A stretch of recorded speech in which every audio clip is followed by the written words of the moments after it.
Mbacke Balla ñi ngi lay ziar di ñëw di yeeslu di feddali sa kóllëre at àdduna parce que nag àdduna kat suñ koy wax tey fii ci jamono ji ñu toll mooy sa maama tax parce que lim fi def at fi mu toll ba tax li yëngal jamono muy diggante Russie at fële ñuy wax que ni bëgg kaa teggi sax ci biir Russie bokk ci biir Russie parce que ñun duñ ko nangoo def ñun nekk der bu ñuul nekk benn nit bu ñuul bu nekk ci seen biir nekk benn africain nekk sénégalais waaye nag nekk sa njaboot yàlla def ñun sa njaboot lañ loolu lépp seen sa barke la sa barke la ba tax na fii ñuy wax muy livre bii ñu yor man rek maa fi nekk ci àdduna bi ba mu daj nit ku ñuul man maa fa nekk maa nekk noonu loolu nag tey lépp dañuy jàpp que ni sëñ bi li mu def ci àdduna bi def ko ci Afrique def ko at nit ku weex moo indi lii moo tax ñun Sénégal fu ñu dem rek sëñ Touba moo ñu fay téye loolu moo tax fu ñu dem tamit kenn duñ fa jiitu loolu moo waral tey président Macky Sall mooy premier président africain di benn président nit ku ñuul koo xam ne Russie yi bind nañ ko ci seen journal bi nag duñ fi bind ku nekk bañ ko waxee am na benn njiitu réew ci Afrique bu ma woo ba ma ñëw mu ne ma dama lay jox nationalité ba pare jox la téeméeri million nga bind ma fii nga fexe ba ñu bind ma fii waaye Macky Sall mii sax si sensu Serigne Touba la amee ñu bind ko fii kon boog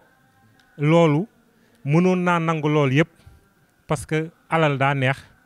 waaye sëñ Touba mën nañu ci suñu deret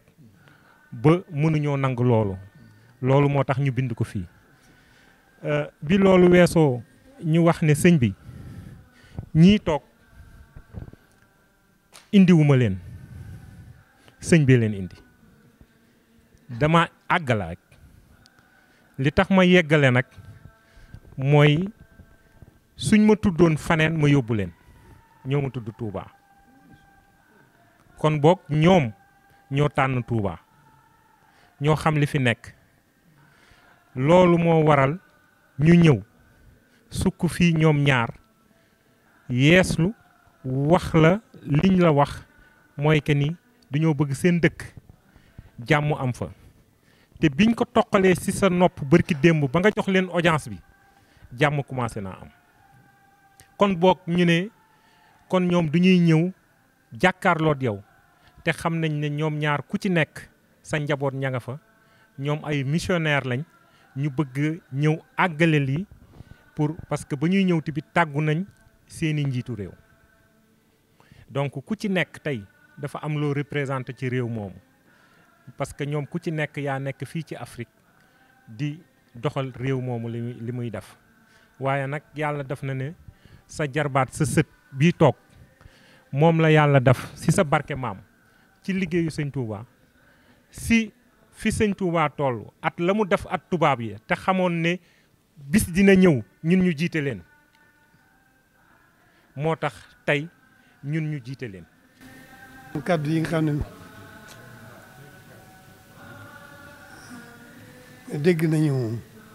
dégg nañu kàddu yi sëñ Abdoulaye Sow wax ci li leen tax a jóg dégg nañ ko bu baax a baax a baax. Monsieur Abdoulaye Sow, il a bien compris le pourquoi de ce déplacement et l'intérêt que vous portez à ce déplacement. ne li leen tax a jóg yëg nañ ko ci suñu xol bu baax a baax ndax fekk ngeen ci nu doon ci xalaat ci na réaliser na fa jàmm di amee. Il avait bien compris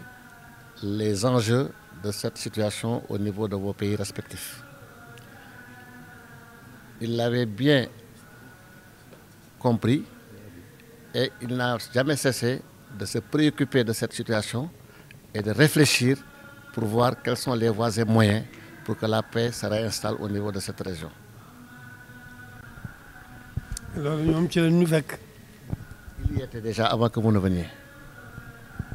noo ngi nga xool di am métit ci la fa xew ay wa nga xam ne xew na fa. Ça leur fait très mal de voir des hommes vivre une situation aussi dramatique et ça constitue aussi pour lui et pour la communauté une préoccupation de premier choix. lii ñoo ngi ci occasionné ci feeñal sunu tiis ci bokk gën ko bokk ak ñoom xamuñu woon daañu fi ñëw waaye ñun loolu ci la ñu fekk. Il ne savait pas que vous alliez venir pour aussi lui montrer votre préoccupation à cette question. Ça a été déjà une préoccupation pour lui et il était en train de voir, de réfléchir comment trouver une solution de par des interventions, de par des prières, de par tout ce que vous voulez. Et que sans que vous n'en parliez, il était déjà dans cette préoccupation. neen comme